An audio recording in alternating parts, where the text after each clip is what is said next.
பிரியமானவர்களே, ஆண்டவராக இயேசுவின் நாமத்தினால உங்களை வாழ்த்துகிறோம். இன்றைக்கு ஒரு விசேஷத்தை இன்டர்வியூ நம்ம பார்க்க போகிறோம்.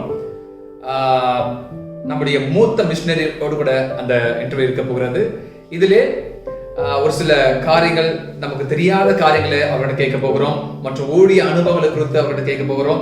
அவர் சொல்ல போகிற காரியங்கள் நமக்கு மிகவும் பிரயோஜனமாக இருக்கும். ஆண்டவர் நாமமும் மகிமைப்படும். அது மாத்திரமல்ல, இதுல சொல்ல வேண்டிய முக்கியமான காரியம் என்னவென்றால், இளம் ஊழியர்களுக்கு ஒரு மிகவும் சவாலாக இருக்கும் என்பதுல எந்த ஒரு சந்தேகமும் இல்லை. ஒருவேளை ஊழியத்துக்கு ஆயத்தமாக கொண்டிருக்கிற உங்க வாழ்க்கையிலையும் கூட இந்த சொல்லப்படுற காரியங்கள் நிச்சயமாகவே ஒரு மாற்றத்தை கொண்டு வரும் என்பதுல சந்தேகம் இல்லை. வாங்க நேரடியா நம்ம பார்க்கலாம். வேற யாரும் இல்லை, 40 வருஷமாக, கிட்டத்தட்ட 40 வருஷமாக ஊழியத்துல மிஷினரியாகவே இருந்து கொண்டிருக்கிற, இன்னும் ஆண்டவருக்காக ஓடிக்கொண்டிருக்கிற நமது Shiloh missionary north India field director reverend D Kingsley அவங்கள தான் மீட் பண்ண போறோம். வாங்க நம்ம மீட் பண்ணலாம்.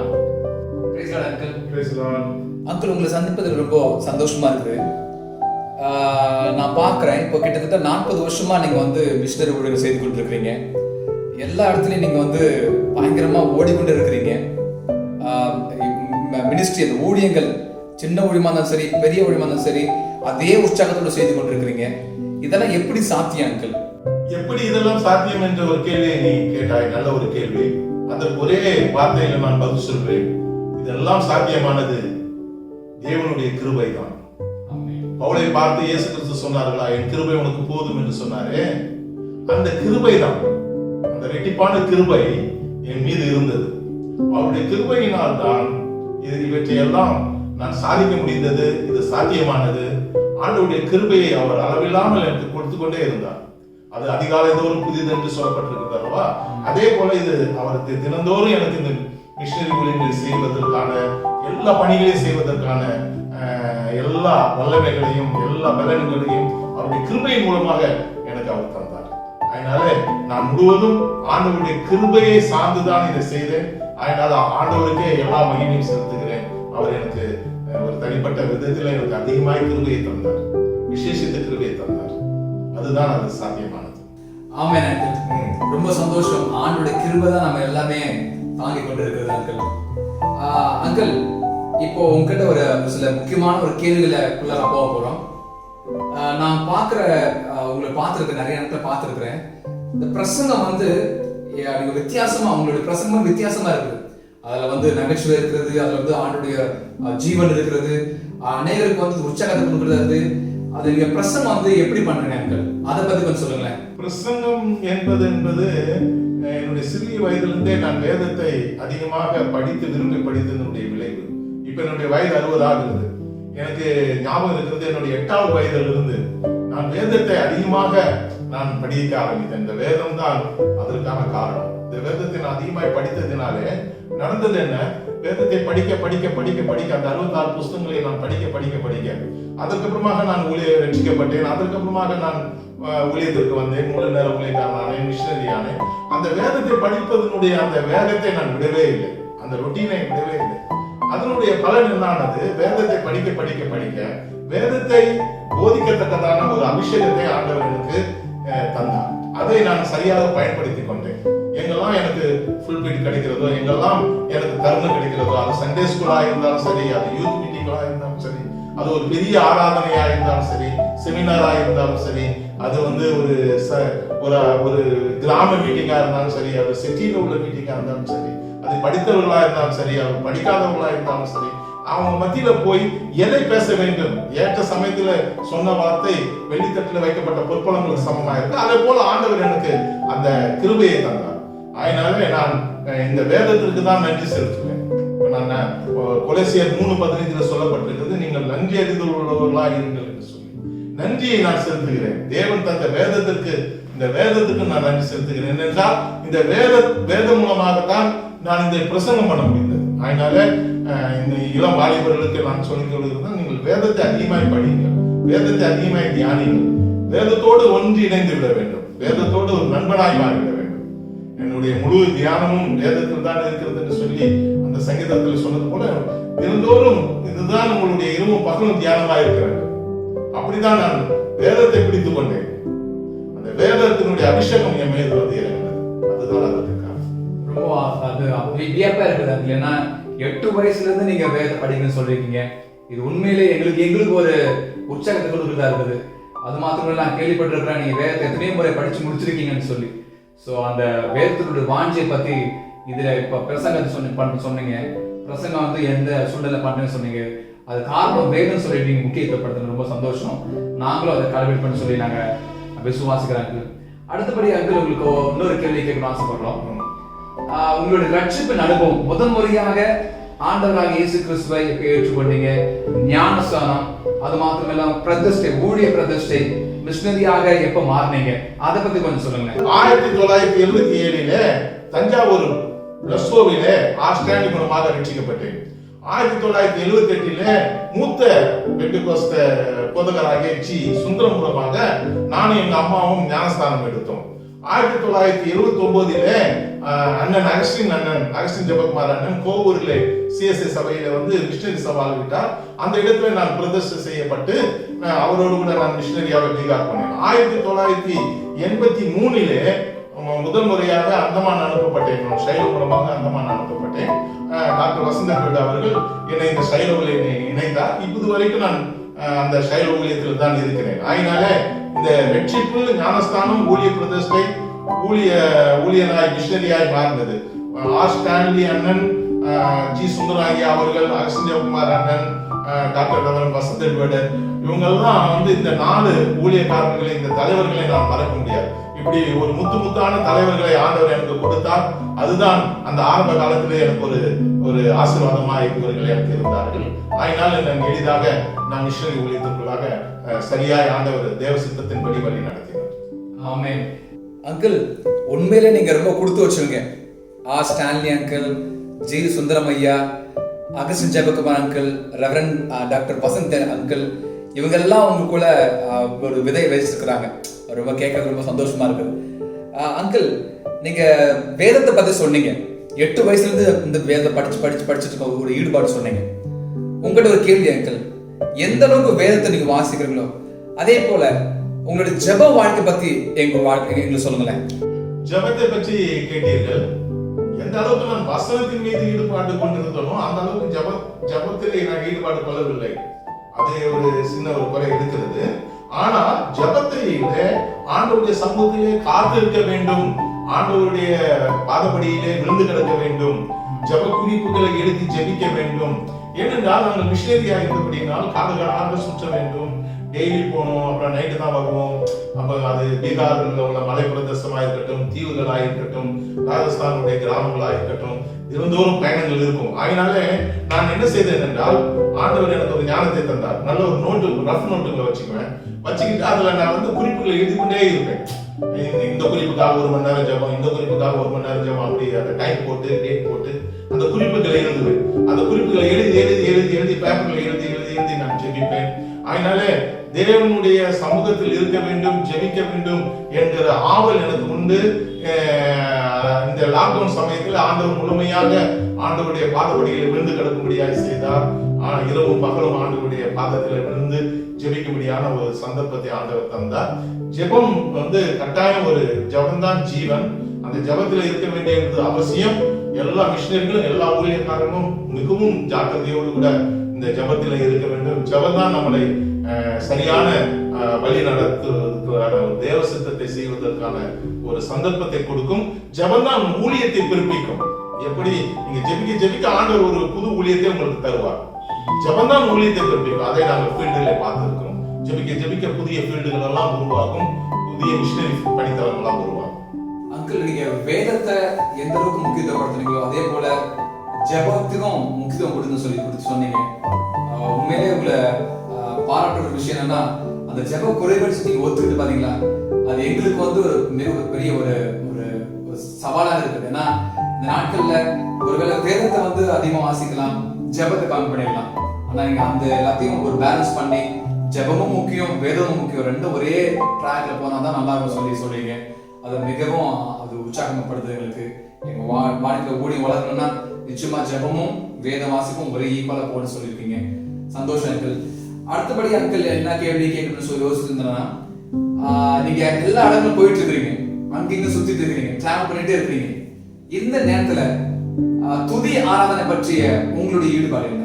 துதிப்பதை பற்றி கேட்டீர்கள், ஆராதனை பற்றி கேட்டீர்கள். துதிப்பதும் ஆராதனையும் மிகவும் முக்கியமானது ஒன்று. என்னுடைய சிறிய வயது 10ஆவது வயதில் இருக்கும்போது என்னுடைய சித்தி என்னை சாரண அவர்ஜி அவர்களுடைய குரூப்ல கூட்டிட்டு போய் அங்கு எனக்கு அந்த ஆராதனை அட்டன் செய்யும் போது அவங்க பாடுகிற பாடல்கள் எல்லாம் எனக்கு அப்படியான உள்ளத்தை அப்படியே குதூகலிக்க வைக்கும், ஒரு குதூகலத்தை தரும், ஒரு விதமான ஒரு எமோஷனல், ஒரு குதூகலம், ஒரு உணர்வுபூர்வமா இருக்கும் அந்த பாடல்கள். அது ஆண்டவரே இறங்கின மாதிரி அவங்க பாடுவாங்க. நடராஜ முல்லையார், எம்எல் சிங் இவர்களுடைய பாடலாம் என்னை அதிகமாக ஆராதனை செய்ய வைத்தது. ஆராதனை எனக்கு மிகவும் ஆனந்தமா இருக்கும். இப்போது கூட ஆராதனை பாடும்போது என்னுடைய ஆனந்த கண்ணீர் தான் எனக்கு வரும். அதனால அந்த ஆராதனை என்பது அது ஈடுபாடோடு கூட இருக்கிறேன். அந்த உள்ளத்துல எனக்கு அது ஆனந்தம், கர்த்தருக்குள் மகிழ்ச்சியா இருப்பது ஒரு பலன் என்று சொல்லப்பட்டிருக்கிறது. அதுதான் இந்த ஆராதனை. இந்த ஆராதனை மூலமாக தான் ஆண்டவர் நம்மளை ஆற்றுகிறார், தேற்றுகிறார். அதை நன்றாக புரிந்திருக்கிறேன். அதனால ஆராதனை எனக்கு ரொம்ப விருப்பம், பாடல்கள் எனக்கு ரொம்ப விருப்பம். அதிகமாய் பாடலை கேட்டுக்கொண்டே இருப்பேன். அதனால அதிகமாய் பாடலை கேட்பேன். இந்த மூவருடைய பாடல்களை அதிகமாக கேட்பேன். இப்போது கூட நம்முடைய ஃபாதர் பாட்டு மற்ற எல்லாருடைய பாடல்களும் எனக்கு ரொம்ப ஆனந்தமா இருக்கும். ஆராதனையும் நான் நல்லா ஈடுபட்டு கொண்டிருக்கேன். இப்பதான் எனக்கு தெரியுது, நீங்க ஒவ்வொரு மெசேஜ்லயும் ஒரு பாடல் பாடுவீங்க. அது எங்களுக்கு எல்லாரும் தெரியும். அதோட ரகசியம் இப்பதான் புரியுது. அந்த ஆராதனைக்கு நீங்க எவ்வளவு முக்கியத்துவம் கொடுக்குறீங்கன்னு சொல்லி, பாடல் கேட்டே இருக்குன்னு சொல்லி ரொம்ப சந்தோஷம் அங்கிள். ஒரு முக்கியமான இன்னொரு காரியங்கள், எல்லாத்துக்கும் மேல ஒரு முக்கியமான நபரை பத்தி கேட்க போறேன். அதுதான் அது யாரும் வேற யாரும் இல்ல, பரிசுத்த ஆவியானவர். பரிசுத்த ஆவியானவர் கூட உங்க சந்திப்பு எப்ப ஏற்படுச்சு? அவருடைய அனுபவங்கள் உங்களுக்கு எப்ப வந்துச்சு? அதை பத்தி கொஞ்சம் சொல்லுங்க. 1978 பரிசுத்த ஆவியானவரை பெரும்படியாக நான் ஒரு சகோதரனும் இரவு முழுவதும் ஜெபிச்சோம். ஒரு 3 மணி போல பரிசுத்த ஆவியானவர்களுக்கு நாங்கள் நிரப்பப்பட்டோம். 3 மணியிலிருந்து காலையில 8 மணி வரைக்கும் நாங்கள் ஆவியினாலே நிறைந்தோம் அந்த ரூம்ல. அந்த நாளிலிருந்து இந்த நாள் வரைக்கும் அந்த ஆவியானவருடைய அந்த அசைவு, ஆவியானவருடைய அந்த அனல், ஆவியானவருடைய அந்த அபிஷேகம், அதை பெற்றுக்கொண்டு தான் அந்த மிஷனரி ஊழியங்களிலே, காடுகளிலே ஊழியம் செய்யும் போது, கிராமங்களிலே ஊழியம் செய்யும் போது எங்களுக்கு ஒரு எனர்ஜி அதுதான் தருகிறது. அந்த ஆவியானவருடைய எனர்ஜி நாங்கள் பெற்றுக்கொள்வோம். நாங்கள் நல்லா சார்ஜ் ஆகிப்போம். அதுக்கப்புறம் அந்த சார்ஜையும் அந்த எனர்ஜியும் கொண்டு போய் நாங்கள் அந்த பணித்தளங்களிலே நாங்கள் செலவழிப்போம். மறுபடியும் வீட்டுக்கு மறுபடியும் ஆவியானவருடைய எனர்ஜி பெற்றுக்கொள்வோம். அவர் தான் எங்களுக்கு எனர்ஜி தருகிறார். ஒரு வண்டி பெட்ரோல் போட்டாதானே ஓடும். அது போல எங்களுடைய மிஷினரியாகிய வண்டியை, எங்களுடைய ஜீவனாகிய அந்த வண்டியை ஓட்டுவதற்கான அந்த பெட்ரோல், அந்த எரிபொருள் ஆவியானவர் தான். அந்த ஆவியானவர் எங்களுக்கு கிடைக்கும் போது அதை நாங்கள் செலவழித்து ஊழியத்தை நாங்கள் அந்த ஊழியமாய் மாற்றி காட்டுகிறோம். அதனால ஆவியானவர் இல்லாமல் மிஷினரி ஊழியம் என்பது இல்லை. ஏனென்றால் ஆவியானவர் வந்த பிறகுதான் அவர்கள் மிஷினரிகளாக அனுப்பப்பட்டார்கள். பவுலும் பர்னபாவும் மிஷினரிகளாக அனுப்பப்பட்டதே ஆவியானவர் வந்த பிறகுதான். அதனால ஆவியானவருடைய ஒரு பங்கு மிகவும் இம்பார்ட்டன்டான ஒன்று. அதாவது பலத்தினாலும் அல்ல, பராக்கிரமத்தினாலும் அல்ல, எல்லாம் அவருடைய ஆவியினால் ஆகும் என்று சொன்ன வார்த்தையின் பிரகாரமாக ஆவியானவர் தான் நம்முடைய ஊழியத்தினுடைய, நம்முடைய வாழ்க்கையினுடைய அச்சரமாக இருக்கிறார் என்று சொன்னீங்க. ரொம்ப சந்தோஷம் அங்கிள். அடுத்தபடியா இன்னும் ஒரு படி மேல போய் உங்க பர்சனல் ஒரு கேள்வி கேட்க போறேன். உங்களுடைய ஃபேமிலியை பத்தி சொல்லுங்களேன். உங்களுடைய குடும்பத்தை பற்றி ஒரு சில காரியங்களை நீங்க சொல்லுங்க. என்னுடைய குடும்பத்தை பற்றி நீங்க கேட்டீங்க, ஒரு நல்ல ஒரு கேள்வி தான். நான் அதிகமாக இந்த குடும்பத்தை பற்றி சொல்வது கிடையாது. என்னுடைய தகப்பனாருக்கும் தாயாருக்கும் நாங்கள் 2 பிள்ளைகள். நான் மூத்த மகன் என்பதனால என்னை ஊழியத்துக்கு ஒப்பு கொடுத்தார்கள். அப்படி ஊழியத்துக்கு ஒப்பு கொடுத்த போது நான் மிஷனரியாய் நான் சிறிய வயதிலேயே, அதாவது வாலிப வயதிலே நான் பரப்பும் போது என்னுடைய தம்பி, எனக்கு 10 வருடத்திற்கு சின்ன என்னுடைய தம்பி ஒரு தீர்மானம் எடுத்தார். தாய் தாப்பனை நான் பார்த்துக் கொள்கிறேன், நீ ஊழியத்தை செய்ய என்று சொன்னார். ஒருவன் எனக்கு ஊழியம் செய்தால் பிதாவானவர் அவனை கனம் பண்ணுவார் என்று கூட என் தம்பி ஆண்டவர் ஆசீர்வதித்து அவன் SBI பேங்க்ல ஒரு மேனேஜர் ஆகி அவங்க தாய் தாப்பனை அவன் நன்றாய் பார்த்தான். என்னுடைய தகப்பனார் இருக்கார். என்னுடைய தாய்க்கு இப்போது 85 வயதாகிறது. இப்போதும் அவர்கள் ஜெபித்துக் கொண்டே இருப்பார்கள். என் மகன் நல்லா ஊழியம் செய்யணும், என் மகன் மேல கர்த்தருடைய கரம் இருக்கணும், எங்கெங்கெல்லாம் போறாரோ கர்த்தர் அவனோடு கூட வரணும் அப்படி நல்லா அந்த ஒரு ஜெபிக்கிற ஒரு தாயை நான் பெற்றுக்கொண்டேன். அடுத்தது என்னுடைய திருமணத்தை 1987 அண்டமானில வைத்து ஒரு ஊழியர் செய்கிற ஒரு மிஷினரியை தான், நான் சைலம் மிஷினரியை தான் திருமணம் முடித்தேன். அப்போ அவங்க மூலமாக அந்த திருமணம் முடித்து நாங்கள் ஊழியத்தை தீவிரமாக செய்தோம். 2 பெண் பிள்ளைகளை எங்களுக்கு உண்டு. மூத்த மகள் ஒரு ஊழியக்காரத்தை திருமணம் முடித்திருக்கிறார், ஒரு ஊழியர் செய்து கொண்டிருக்கிறார். ஒரு அருமையான ஒரு மருமகன் ஆண்டவர் எனக்கு தந்தார். அவர் குடும்பத்துல 2 பேர பிள்ளைகள் உண்டு, நல்ல இனிமையான 2 பேர பிள்ளைகள் உண்டு. என்னுடைய சின்ன மகள் ஜெர்மனியில இப்போது ஒர்க் பண்ணி கொண்டிருக்கிறார்கள். அவர்கள் கார்மியாவை படித்துவிட்டு ஜெர்மனியில இப்போது ஒர்க் பண்ணி கொண்டிருக்கிறார்கள். இந்த குடும்பம் முழுவதும் என் மனைவி 2 பிள்ளைகளும் என் மருமகனும் எனக்கு நன்றாக ஊழியத்திற்கு சப்போர்ட்டாக இருக்கிறார்கள், நல்ல உறுதுணையாக இருக்கிறார்கள். எனக்கு கிடைக்கப்பட்ட மனைவிக்காகவும் 2 பிள்ளைகளுக்காகவும் மருமகனுக்காகவும் 2 பேர பிள்ளைகளுக்காகவும் நான் கர்த்தரை ஸ்தோத்திரிக்கிறேன். இந்த குடும்பங்களுக்கு நான் நன்றி உள்ளவனாக இருக்கிறேன் என்றால் இந்த ஊழியத்திலே எனக்கு உறுதுணையாக ரொம்ப சந்தோஷம் அங்கிள். என்னன்னா இப்போ உங்க ஃபேமிலி பத்தி வந்து ஒரு சிலர் தெரியாம இருக்கலாம், எனக்கு தெரிஞ்சிருக்குது. அவங்க எல்லாம் ப்ரே பண்ணுவாங்க உங்களுக்காக, நிச்சயமாக உங்க ஃபேமிலிக்காக ப்ரே பண்ணுவாங்க. ஆண்டவர் சொன்ன வார்த்தை, ஒருவன் எனக்கு ஊழியம் செய்தால் பிதாவானவர் அவனை கனப்படுத்த சொன்னது போல உங்க ஃபேமிலி ஆண்டவர் ஆசீர்வதிச்சு வச்சிருக்கிறாங்க. அது ரொம்ப சந்தோஷமான காரியம். அடுத்தது அங்கிள், உங்கள்கிட்ட இன்னொரு கேள்வி கேட்கணும். நீங்க தமிழ்நாடு, தமிழ் தான் உங்களுக்கு லாங்குவேஜ். ஆனா உங்களை பத்தி கேள்விப்பட்டிருக்குதுன்னா நீங்க ஹிந்தி சரளமா பேசுறீங்க, ஹிந்திலே பிரசங்கம் பண்றீங்க. இன்னொரு கேள்விப்பட்டது என்னன்னா, நீங்க ஹிந்தில புக்கெல்லாம் எழுதிருக்கீங்க. நம்ம சென்னை சபையில வந்தா கூட ஹிந்திய கார்டு பிரிண்ட் பண்ணி கொடுக்குறீங்க. அப்போ நான் என்ன கேட்கறேன்னா, உங்களுக்கு எப்படி ஹிந்தி கத்துக்கிட்டீங்க, யார் மூலமா கத்துக்கிட்டீங்க, எப்படி இந்த ஹிந்தி சரளமா உங்களுக்கு வந்துச்சு, அதை பத்தி சொல்லுங்களேன். நான் பீகார்ல ஊழியத்துக்காக போயிருந்தேன்னு சொன்னேன்ல, பீகார்ல தான் நான் ஹிந்தியை கத்துக்கிட்டேன். எனக்கு பீகார்ல வச்சுதான் ஹிந்தி கத்துக் கொடுக்கப்பட்டது. கற்றுக் கொடுத்தவர் யாருன்னா அகஸ்டின் ஜெபக்குமார் அண்ணன் தான் எனக்கு கற்றுக் கொடுத்தார். அப்போ ஒரு முறை என்ன ஆச்சுன்னா, என்னை வந்து தீப்பெட்டி வர வாங்கிட்டு வாங்கன்னு சொல்லி கடைக்கு அனுப்பிச்சாங்க. அப்போ எங்களுக்கு ஹிந்தி தெரியாது. நாங்க அங்க போய் கடையில போய் என்ன செஞ்சேன், அந்த கொய்யாப்பழம் முன்னாடி வச்சிருந்தாங்க.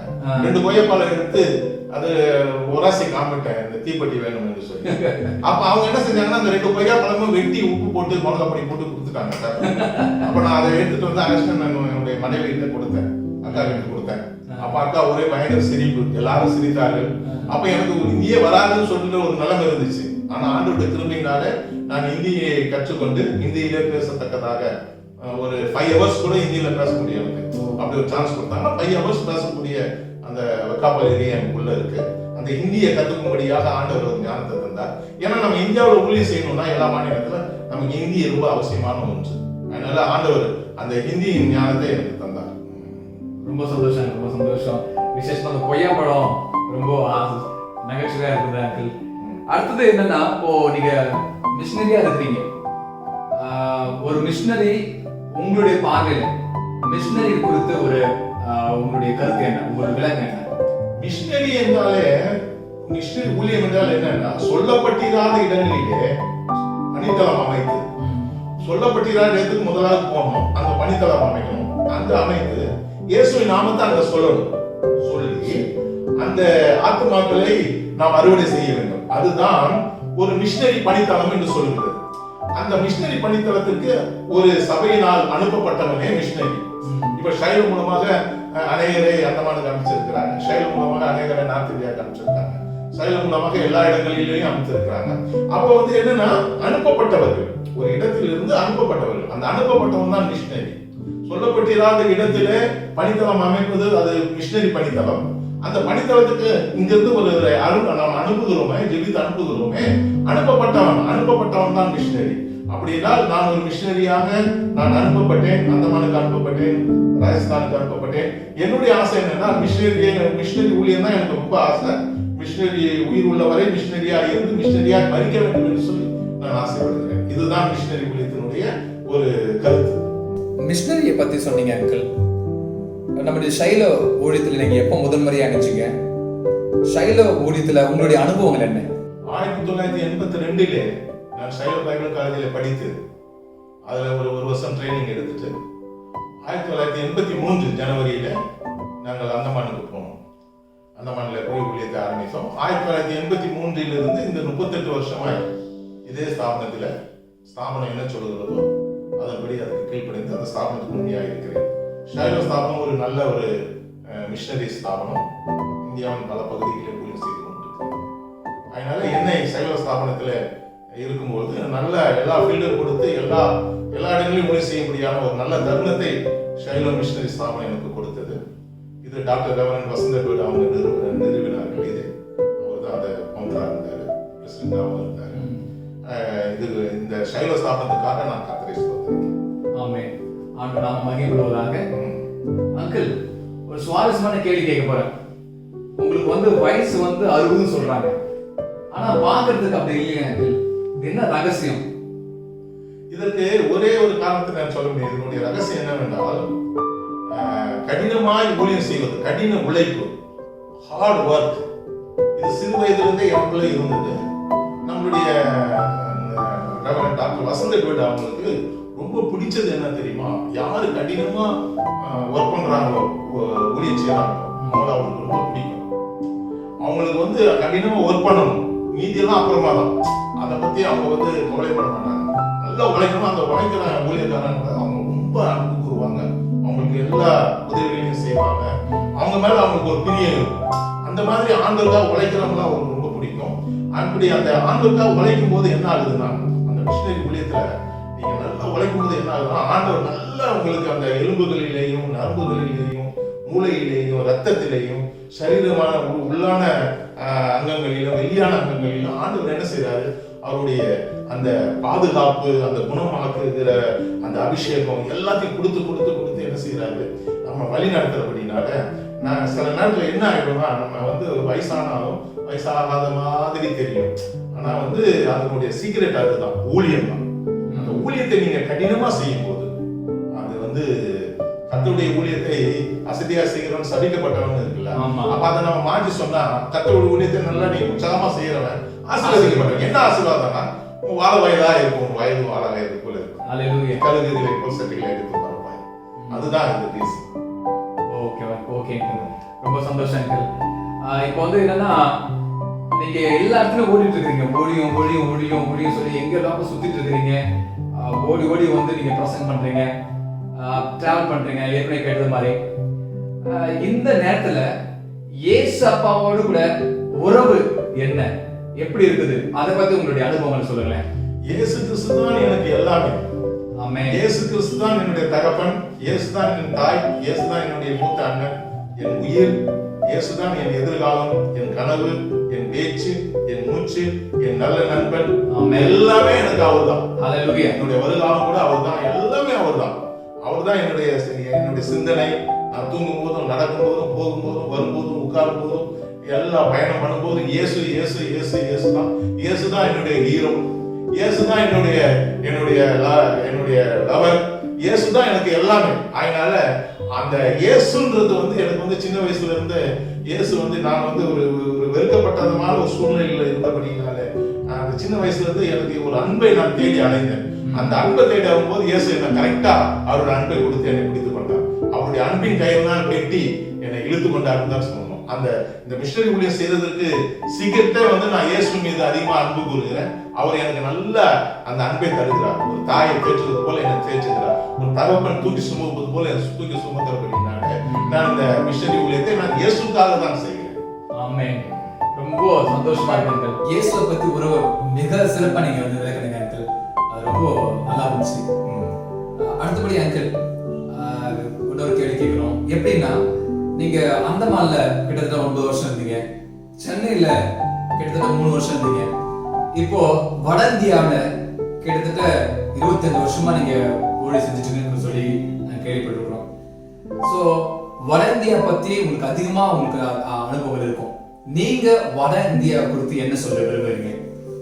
வட இந்தியா ஊழியம், தென்னிந்தியா ஊழியம் அப்படின்ற ஊழியங்களிலே எந்த வித்தியாசம் இல்லை. நீங்க எங்க ஊழியம் செய்தீங்களோ அந்த கொடுக்க வேண்டிய கனத்தை ஆண்டவர் உங்களுக்கு கொடுப்பார். அந்த மகிமை இருக்கும். எல்லா ஊழியங்களுக்கும் மகிமை இருக்கும். வட இந்தியாவில் ஊழியம் செய்கிறவங்களுக்கு அதிக மகிமை, வேறு இடத்துல அப்படிலாம் கிடையாது. வட இந்தியாவில் ஏன் அப்படி இருக்கிறது என்று சொன்னால், அதிக தேவை இருக்கிறது. வட இந்தியாவிலே அதிக தேவை இருக்கிறது. ஊழியர்கள் கொஞ்சமா இருக்கிறார்கள். அதிக தேவை, கொஞ்சம் ஊழியர்கள். அதனால அங்க நிறைய ஊழியர்கள் தேவை என்கிற அந்த காரியத்தை எடுத்து அங்க ஊழியர்கள் அதிகமா இருக்கிறதே என்கிற அந்த மிஷனரி சவால்களை விடுகிறதுனால அது ஒன்றும் அதுக்கான நான் வட இந்தியாவை பற்றி ட்ரெயின்ல போகும்போதோ அல்லது நான் பஸ்ல போகும்போதோ வட இந்தியா உள்ள எல்லா மாநிலங்களையும் நான் பார்க்கும்போது நான் உடனே உடைந்து விடுகிறேன். ஒரு வட இந்தியாவினுடைய ஊழியம் செய்யக்கூடிய ஒரு அழைப்பு என் மேல இருக்குது. அந்த வட இந்தியாவை பார்க்கும்போது அந்த தரிசனம் என் மேல இருக்கு. வட இந்தியாவை பார்க்கும்போது நான் பவுலை போல நான் உடைந்து வருகிறேன். இந்த வட இந்தியா ரட்சிக்கப்பட வேண்டும். அதுதான் என்னுடைய ஆசையும் என்னுடைய இருதயத்திலிருந்து வருகிற விண்ணப்பமாக இருக்கிறது. ஆனால் என் வாழ்நாள் முழுவதும் வட இந்தியாவில் ஸ்தலம் செய்ய வேண்டும் என்று சொல்லி நான் ஆசைப்படுகிறேன். அதுதான் வட இந்தியா ஊழியத்தினுடைய ஒரு அதிகமான தேவை. எங்களுக்கு அதிக தேவை இருக்கிறது. அதில் நான் அதிகமாக நாம் கவனம் செலுத்தி செய்ய வேண்டிய ஒரு நிலைமையில் நாம் இருக்கிறோம். இதுதான் வட இந்தியாவை குறித்து நான் சொல்ல வேண்டியது. சரிங்க அங்கிள், வட இந்தியா குறித்து உங்கள் பாரம் இதுலேருந்து தெரிய வருது. நீங்கள் வட இந்தியா மேலே அந்த அளவுக்கு பாரமாக இருக்கிறீங்க. ஸோ அதனால தான் இப்போ இந்த நாட்களில் கூட நீங்கள் வீட்டில் இல்லாமல் இல்லாட்டி வேற எங்கேயும் டிரான்ஸ்ஃபர் ஆகி வராமல் வட இந்தியா குறித்து நீங்கள் ஃபோக்கஸ் பண்ணி இப்போ வர வாரத்தில் நீங்கள் ஊருக்கு போக போகிறீங்க. வட இந்தியாவில் போயிட்டு வேற ஒரு ஃபீல்டில் போய் ஊழியம் பண்ண போகிறீங்கன்னு சொல்லி கேள்விப்பட்டோம். அது மிகவும் எங்களுக்கு ஆசீர்வாதமாக இருக்குது, சந்தோஷமாக இருக்குது. அது மாத்திரம் இல்லை, அது பார்த்து கொண்டிருக்கிற விசுவாசிகள் நம்ம ஜனங்களும் உங்களுடைய ஊழியத்துக்காக ஜெபிப்பார்கள். நீங்கள் கடைசியாக நீங்கள் என்ன சொல்ல விரும்புகிறீங்க எங்களுக்கு சொல்லுங்களேன். கடைசியாக நான் சொல்ல என்ன ஆசைப்படுறேன்னா, இந்த லாக்டவுன் சமயத்தில் 7 மாதம் நாங்கள் இருந்தேன், சென்னையில் இருந்தேன். 30 டிவோஷன் வாரம் ஒரு டிவோஷனுக்கு நான் கொடுத்துட்டு இருந்தேன். அது 30 டிவோஷன் அதை கொடுக்க முடியாத கர்த்தர் கிருபை செய்தார். அதுக்கு காரணம் அந்த தம்பி திவ்யன் எட்வர்டுக்கு நான் நன்றி தெரிவித்துக் கொள்கிறேன். அது மாத்திரமல்ல, அந்த டிவோஷன் போடும்படியாக ஷைலோ யூத் டீமுக்காகவும் நன்றி சொல்கிறேன். ஷைலோ யூத் பாஸ்டருக்காகவும் அந்த டீமுக்காகவும் எல்லாரும் நல்லா ஒர்க் பண்ணாங்க. சரியா, நான் ஒரு மூத்த மிஷினரின்னு சொல்லி அவங்ககிட்ட நல்லா பாசம் கொடுத்து என்னை எடுத்து அதெல்லாம் போட்டு எல்லாம் பண்ணாங்க.